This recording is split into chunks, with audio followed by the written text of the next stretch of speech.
What happens when the galaxy's undefeated champion spits on a man she thinks is a slave? And he doesn't even blink? No rage. No threats. Just one silent stare. And in 30 seconds, everything she built crumbles into dust. This isn't just a fight. This is the moment fear learns what silence really means. Stay with me till the end, because what happens after the slap will change the way you think about power forever. Welcome to HFY Sci-Fi Love and War Story, where every silence, every scar, every victory leaves a mark deeper than words. Before we dive into this brutal, unforgettable story, I have a challenge for you. What do you think is stronger, rage or restraint? Have you ever seen a moment where silence hit harder than a punch? Comment your answer below, and for the true fans, drop the code word Silent Legend in your comments so I know you made it here with us. Don't forget to hit that like button, subscribe, and turn on notifications, because stories like this, they don't come with a warning. The arena roared like an ancient beast, thirsty for blood and spectacle. The sand floor shimmered under the brutal lights. Banners of a dozen conquered worlds hung heavy from the stone columns, each one a silent testimony to Vraxan power. Today, they weren't here for battle. They were here for theater. And Ares, high blood of the Vraxan throne worlds, played her part perfectly. Clad in silver armor polished to a mirror shine, she stood proud, drinking in the adoration. Her smile was the kind politicians wore before declaring war, all teeth, no mercy. The announcers shouted her name, stacking title upon title until it sounded less like an introduction and more like a bad joke that no one dared laugh at. Across the arena floor, the opponent entered. No fanfare. No weapons. Barefoot, scarred, human. Chains dragged behind him like a cheap special effect in a tragedy play. No armor, no fancy name, not even a pitiful excuse of an introduction. Just designation, K7. Ares threw her head back and laughed. This is what you send me? A slave? The crowd howled in delight. As if humiliation were an art form, and she, its most celebrated master. She crossed the distance between them with the confidence of a queen stepping onto the execution platform. He didn't move. Didn't lift his head. Didn't flinch when she spat squarely in the center of his chest, a perfect strike, dead on. The spit glistened under the lights, slowly sliding down the canvas of old scars and fresh dirt. Still, he remained silent. Not a single reaction. Not a single flicker of pride, rage, or fear. It unnerved a few of them, just a little. Because they'd seen prisoners beg. They'd seen slaves cry. They'd even seen warriors die screaming. But never this. Never a man who stood there as if the spit wasn't worth noticing. As if she wasn't worth noticing. The buzzer rang. Ares moved first, confident that a little pain would loosen whatever soul the slave pretended to have. Her plasma whip cracked through the air, a violent streak of blue lightning aiming to sear across his bare chest. He stepped aside. Casually. Effortlessly. Not dodging. Not even reacting with urgency, just moving, like someone walking around spilled wine at a banquet. The second strike came faster, powered by anger now. She poured her strength into it. He slipped inside the arc of her strike like water slipping through cracks in stone. One hand snapped up, fast, controlled, caught her wrist mid-swing. She gasped, surprised. Then, one twist. The snap of bone echoed so loudly that for a moment the crowd thought it was the sound system glitching. Her whip clattered to the ground. She stumbled back, cradling her arm in disbelief. Before she could regain her balance, he slapped her. An open-palmed slap. No rage. No grand wind-up. Just a simple, precise motion that carried the weight of utter contempt. The slap wasn't strong enough to knock her down, but it didn't need to be. It knocked down something far more valuable, her dignity. The arena went deathly silent. Thousands of beings, hundreds of species, and not a single voice willing to fill the void. He turned his back on her without a word, without a glance. Walked back toward the gate as if the entire charade hadn't been worth his time. The handlers, the same ones who had laughed earlier, now hesitated before rechaining him, like jailers uncertain if the prisoner wasn't actually the warden. No grand speech. No roar of triumph. No chest-thumping declaration. Just silence. The kind of silence that doesn't ask for respect, it demands it. Somewhere, in the quiet crumbling of collective pride, the realization dawned. The fight hadn't been lost when she dropped her whip. It hadn't been lost when her wrist snapped. It hadn't even been lost when she was slapped in front of an entire sector. It had been lost the moment he stood there, chains dragging behind him, and refused, utterly refused, to believe she mattered. And for the first time in a long time, the galaxy learned that real power wasn't about shouting the loudest. It was about walking away before the other side even knew they'd already lost. And the best part? When they replayed the footage across 100 systems, slow MO, commentary, analysis. The final verdict wasn't how did he beat her. It was, what poor idiot thought giving him chains was a good idea in the first place. That night, the galaxy couldn't stop watching. The footage wasn't bloody. It wasn't even spectacular, not in the way crowds had been trained to expect. It was worse. It was quiet. Across 3 sectors, screens looped the same 30 seconds.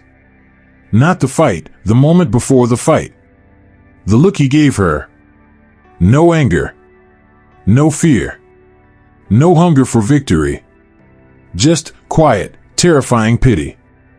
And somehow, that unsettled them more than any weapon ever could. Analysts tried to rationalize it. Frame by frame, slow motion dissection. Notice the lack of adrenaline surge, one commentator said, voice cracking. Notice how he doesn't raise his posture like a typical combatant. They looked for explanations. For flaws. For anything that would let them sleep better at night. They found none. Because what they saw wasn't an underdog standing tall. It was something older, something colder, a creature who had stopped asking the world for fairness a long time ago. She had thought she was fighting a slave. A man desperate for freedom. For dignity. For revenge. She was wrong. She fought a man who didn't need freedom. Who didn't care about dignity. Who didn't want revenge. Because to him, she wasn't a wall to break. She was furniture. An obstacle so trivial, he could beat it without even noticing it was there. Debates raged across news feeds and forums. Is he augmented? Is he an experimental weapon? Is he even human? But no amount of titles, theories, or cybernetic speculation could erase the truth buried deep in every slow-motion replay. He pitted her. He pitted her the way a veteran pitted a rookie who didn't know the war had already been lost. And somehow, that pity, that soft, barely there sigh of disappointment, struck deeper than any plasma blade could. Military academies, gladiator pits, even political houses rewatched the footage, looking for a tactical advantage. But what they found was worse than unpredictability. They found inevitability. This wasn't a man fighting to survive. This was a man who had already survived things much worse than public humiliation. A man who wore silence like armor. Who treated cruelty as white noise. And that terrified them more than any bloodbath would have. Because anyone can be angered. Anyone can be provoked. But a man who no longer cares what you do to him, that's not someone you can defeat. That's someone you can only hope ignores you. In a dim-lit bar orbiting Sealand Prime, an ex-mercenary swirled his drink and muttered under his breath. That wasn't a fighter. That was a man who's already died 100 times and got bored of staying dead. The others laughed, but not loudly. Not for long. Because deep down, even the drunkest among them understood. There's nothing braver than facing death. But there's nothing more terrifying than facing a man who's made peace with it. Across the sectors, memes exploded. When you realize the real gladiator is already bored. How to ruin a noble's career with one look. Slave.exe has stopped responding. The officials tried to spin it. PR agents scrambled, reporters crafted narratives. A freak accident. A miscalculation. An isolated incident. But the image, that image, kept returning. The spit sliding down his chest. The unblinking stare. The complete and utter absence of fear. She, too, watched the replays alone. At first, searching for a flaw. A misstep. Some sign that he had struggled. There was none. Instead, every time she paused the video, it became clearer. She hadn't lost to a better fighter. She had been dismissed by a man who no longer found worth in fighting. And somehow that felt worse than death. She leaned back in her chair, nursing a bruised ego and a battered arm, and whispered to the darkened room. I spat on him, and he looked at me like I was the disappointment. The lights buzzed. The screen flickered. And somewhere, a commentator snickered live on a broadcast. Well, congratulations, High Blood Aries, you just lost an argument you didn't even know you were having. It started with a meme. A still frame of Aries midspit, captioned, VraxenSmile.exe has crashed. Then another. 30 seconds to regret. By the end of the night, entire news cycles were dedicated not to wars, not to treaties, but to a human slave who had slapped nobility so hard the stock market sneezed. Forum threads exploded like battlefields. Is K7 even human? How to destroy a monarchy without saying a word. Signs you've already lost but haven't realized it yet. It would have been funny if it hadn't been so deadly serious underneath. Because buried under all the jokes was a bitter truth. In a galaxy obsessed with strength, someone had reminded them what true power actually looked like, and it didn't need applause. The Arena Commission panicked. Wagering pools fluctuated like mad. Betting houses lost millions within hours. Sponsors threatened lawsuits. He destabilizes the balance, cried one official. He's too unpredictable, wailed another. A retired general, crusted with scars and too old to care about politics, asked a simple question. Did he break any rules? Silence. No. Then let him fight again, he said, and went back to drinking something that looked suspiciously illegal. The next match was arranged hastily, like throwing a tiger into a room full of clowns and hoping it would juggle. The challenger was Galactic, a 7-foot cybernetic enforcer from the Outer Rim syndicates. Half machine, half ego, and fully convinced he was about to make a fortune in endorsements by beating the slave who broke a princess. Galactic's fists were legend.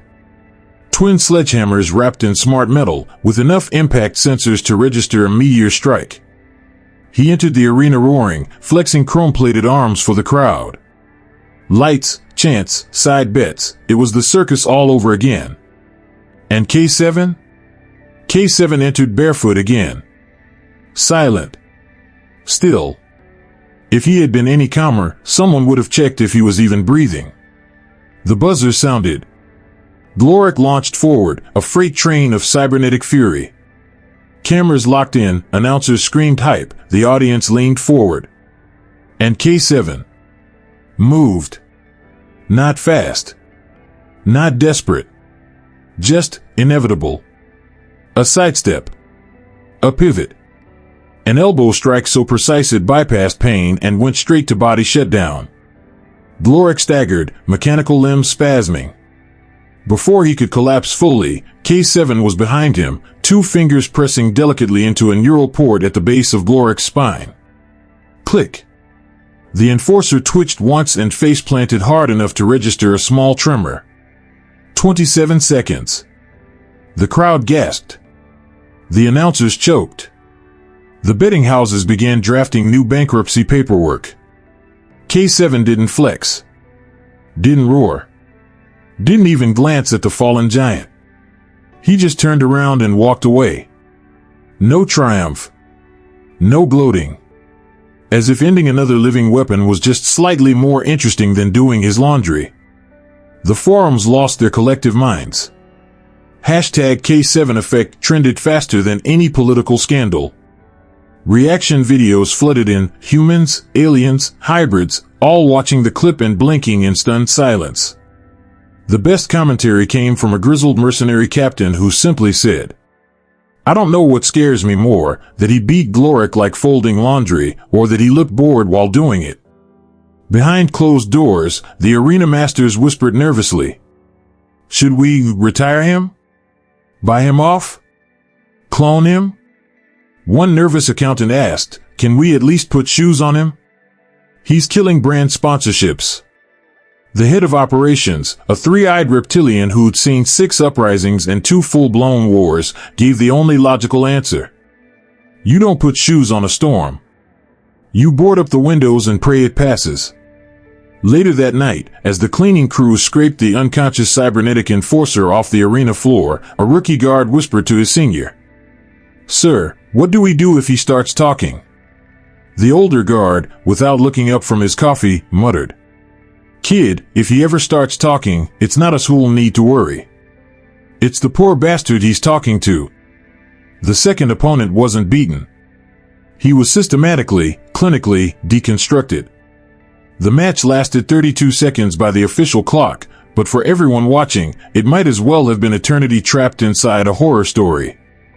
Gloric, the cybernetic titan of the Outer Rim syndicates, entered the arena armed with reputation, enhancements, and enough synthetic testosterone to power a mid-sized war machine. He left twitching in the dirt, a cautionary tale for anyone who ever thought cybernetics could replace experience, or worse, instinct. It wasn't a fight. It was an autopsy performed live. 2 strikes. That was all it took. The first, a kidney shot so precise that blood flow to Gloric's legs collapsed mid-stride. Not a brutal blow. Not even a spectacular one. Just accurate. Surgical. The second, a 2-fingered nerve pinch at the base of his spine. Click. Like turning off a machine. Gloric dropped with the elegance of a dying refrigerator. And K7? He barely moved. Barely breathed. Because when you're a surgeon, you don't celebrate the patient dying, you just put down the scalpel and move to the next table. Across military academies, the footage was dissected, analyzed, worshipped, feared. Forget strength, one crusty old instructor barked at a room of wide-eyed cadets. This is what true control looks like. They played it in slow motion, in thermal scans, and infrared overlays. K7 didn't just win. He predicted. He read muscle tension before it became movement. He countered breath patterns before they became threats. It wasn't fighting.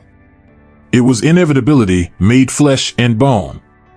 One combat specialist, a grizzled merc from the Eridanus Wars, muttered during a breakdown session. That's not training. That's someone who's made a hobby out of survival. Security councils met in the dead of night, whispering under classified seals. Is he military? Is he lab-grown? Is he even human anymore? No answers. No files. No records. Because K7 didn't exist where paperwork could find him. The theory spiraled into absurdity. A failed human augmentation program. A ghost agent abandoned by secret Earth syndicates. A revenge project by the Forgotten Colonies. One high-ranking Vraxan official even proposed, quite seriously, that K7 was the physical manifestation of cosmic karma sent to correct the galaxy's arrogance. The proposal was laughed out of the council until someone replayed the footage again. Then the room went very, very quiet. K7 didn't explain himself. He didn't hold press conferences. He didn't write manifestos. He simply stood there, barefoot, breathing slowly, as if the entire galactic political machine was just a minor weather inconvenience. No roars of victory. No smug glances at the crowd. No bloodthirsty fist pumps. Just that same haunting stillness, the stillness of someone who had already seen how the story ends, and had simply come to confirm the paperwork. Even the bookies, normally immune to existential dread, started offering absurd odds. How long will it take K7 to break the next champion? Will he blink before winning? Over/under on number of moves before victory? Someone, probably drunk, even placed a bet. Will K7 finally tie his shoelaces? Odds were astronomical. The payout promised was enough to buy a minor moon. And yet, when the next match was announced, K7 still entered barefoot, still silent, the galaxy's most terrifying casual Friday. In a forgotten corner of a grimy cantina on Io Prime, two mercenaries watched the footage on a flickering screen. "You think he's military?" one asked. The other snorted, swirling his drink. "Military? Kid, that's not a soldier. That's the thing soldiers tell ghost stories about." He raised his glass in a half salute to the screen. "Here's to K7. Proof that sometimes evolution just gets bored and decides to troll us all." The collapse didn't begin with a battle. It began in whispers. Whispers that turned into arguments. Arguments that spiraled into public existential crises across half the known systems. In every star system, from the glittering aristocracies of the Vraxan core to the rusted trade stations of the Outer Belt, debates raged. Was he a mistake? A weapon left to rust? A ghost of human evolution? Or just a fluke so terrifying no one wanted to admit it existed? Analysts filled feeds with theories: rogue military experiment, abandoned secret project, divine punishment wearing calloused feet.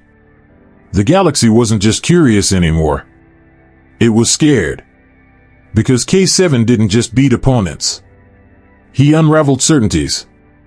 Every civilization had its myths of invincibility. Every empire told itself it was immortal. Every species believed in the dignity of combat. And K7 had walked in, shattered them all without saying a word, and walked out again, barefoot, unimpressed, untouchable. One alien psychiatrist, famous for counseling war veterans with trauma so deep it had their very DNA vibrating wrong, finally said what others only dared whisper. He doesn't fight for victory. He fights because he already knows he cannot lose.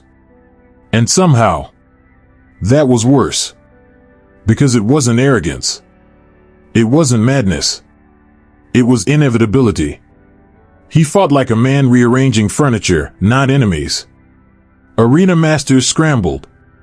First came new rules: no nerve strikes, no targeting cybernetic cores, minimum engagement time required. K7 ignored them. Not out of rebellion, he simply never needed to break a rule to win. Then came the new challengers. Mass-enhanced berserkers. Multi-limbed gladiators. Even a bioengineered clone army, billed as the fight of a lifetime. The army lasted 43 seconds. 43 seconds. Against a barefoot man with no armor and no smile. Desperation breeds stupidity. Arena officials, cornered by crashing revenue and irate sponsors, resorted to sabotage. Tampered weapons. Slippery arena floors. Drugged air supplies. K7 stepped through it all like it was a slightly inconvenient Tuesday. Because you can't sabotage someone who doesn't care about your victory conditions. Victory wasn't something he chased. It was something he assumed would happen while he focused on breathing. The guards stopped taunting him. At first, they joked. Snide remarks. Cheap jabs about chains, dirt, humanity. But jokes require power dynamics. And it's hard to feel superior when the man you're mocking doesn't even register your existence as something worth blinking over. Now, when K7 walked the corridors between matches, chains dragging almost lazily behind him, guards found urgent reasons to check door locks, review schedules, or suddenly become deeply invested in staring at walls. The commentators stopped laughing, too. At first, K7 was the silent freak. The barefoot brute. The ghost with fists. But after enough matches, after enough opponents folded like paper without a single dramatic scream, the commentators changed their tone. Now they spoke in hushed awe, like priests in the presence of a minor, extremely disinterested god. The bravest among them tried sarcasm. Oh look, K7 won again. How unexpected. Until K7, mid-match, flicked a glance up at the commentator booth, a single glance, and the sarcastic commentator went pale and took medical leave for 3 months. The galaxy learned the horrifying truth. The man they called a slave never saw himself as one. The chains, the titles, the jeers, none of it mattered. Because you can only be enslaved if you agree that someone else's opinion defines you. And K7? He didn't even hear them. Because in the deepest, coldest core of his being, K7 wasn't fighting their battles. He was fighting his own. And winning. Always winning. Effortlessly. Unapologetically. Silently. In a grimy bar orbiting Cadron 6, a drunken bounty hunter slurred at best, raising his third glass. Here's to K7, the only man who could lose a popularity contest and still end up owning the trophy shop. 3 days after the last match, K7 vanished. No alarms. No announcements. No spectacular prison break. Just absence. The cell doors were still locked. The cameras still hummed. The chain still clattered softly against the cold floor where he had sat, unmoving, unblinking. Except now there was nothing at the end of the chains. Nothing but a silence so thick it stained the air. The officials panicked, of course. First came the system reboots. Then the lockdowns. Then the frantic, whispered conference calls that only ended when someone finally said the words out loud. We don't even know if he was ever really here. Because how do you file a missing persons report for a myth? How do you search for a ghost that never bothered to pretend it needed walls to contain it? Conspiracy theories detonated across the galactic networks like fireworks rigged by drunk engineers. Black Ops took him. No, he's a sleeper agent, awakened after centuries. Maybe he never existed. Maybe he was an AI experiment. On New Vraxia, entire bars erupted into drunken debates over his true nature. On Keldron Station, children whispered daring tales that K7 now stalked the shadows, hunting those who once called themselves masters. On Terra Prime, a graffiti artist sprayed a mural 6 stories high. A single barefoot silhouette. Chains falling from open hands. No face. No words. Just a chilling caption underneath. You cannot enslave what refuses to kneel. Across hundreds of planets, K7 lingered. Not in bronze statues. Not in heroic ballads. Not in carefully edited propaganda reels. No, K7 lingered in a more dangerous place, memory. Because real fear isn't loud. It doesn't come from bombast, or flashy battles, or roaring declarations. Real fear is quiet. Real fear is remembering the man who didn't need your approval. Who didn't want your throne. Who didn't even pause to hate you. The man who stared through you like you were already part of the dust. Arena Masters launched cover-up campaigns. They tried spinning stories. K7 was retired for his own protection. K7 was transferred to an elite program. K7 found inner peace and opened a small bakery on Phobos. No one believed them. Especially not after anonymous leaks started slipping through the cracks. Footage of K7 standing motionless while saboteurs scrambled around him. Images of accidental power failures that somehow only made him faster. Reports of guards who quit, citing psychological discomfort after prolonged exposure to the subject's breathing patterns. Breathing patterns. The man terrified armed guards by breathing. Security councils reviewed the situation behind closed blast doors. One admiral, ancient, cynical, rumored to have personally strangled a separatist coup leader with his own commendation ribbon, summed it up best. You can kill a rebel. You can discredit a hero. You can even martyr a fool. But how the hell do you defeat a man who never even needed you to notice him in the first place? No one answered. Because there wasn't an answer. Not one anyone wanted to say out loud. On the outer belt, an old mining captain stood outside his quarters, looking up at the stars, muttering through broken teeth. Maybe he ain't gone. Maybe he's just waiting. Maybe he's what happens when you push a man so far into silence that the silence starts pushing back. And so across the galaxy, K7 became more powerful in his absence than he ever was standing in the dust-choked arenas. No legends built shrines. No bards wrote anthems. They didn't need to. Because every whispered fear, every nervous glance over the shoulder, every commander who second-guessed sending soldiers into cages, every bit of it kept K7 alive. In the most dangerous way possible. Not as a man, but as a possibility. Somewhere, in the broken corridors of an abandoned arena complex, a janitor found a message scratched lightly into the wall. No fancy script. No declaration. Just 6 words, burned into the steel with something far hotter than anger. You only lose when you kneel. The janitor read it once, shrugged, and muttered. Well, that's motivational as hell, but I still gotta scrub the toilets. The revolution didn't arrive with banners. It arrived with awkward silences, lowered voices, and, eventually, rewritten rules. Months after K7 vanished into the mythosphere, a quiet decree spread through the underground arenas, whispered from fighter to fighter like forbidden gospel. No unnecessary cruelty. No pre-match taunts. Let the match speak. There were no official proclamations. No tribunal meetings. No grand statues and marble halls. It was simply called the K7 Standard. No one dared break it. Not because they feared punishment, there was no enforcer. They feared something far worse. Becoming the next meme replayed across systems. The next fool immortalized not for bravery, but for arrogance silenced in under 30 seconds. It wasn't about mercy. It wasn't about honor. It was about survival. Because somewhere, deep down, every fighter, every thug, every undefeated champion understood the new equation. If you opened your mouth to roar, you might end up swallowing your own teeth before the echo even faded. In the back alleys of New Elton, young scrappers practiced in silence. Gone were the flashy entrances, the roaring challenges. Now, kids trained not to look big, but to look inevitable.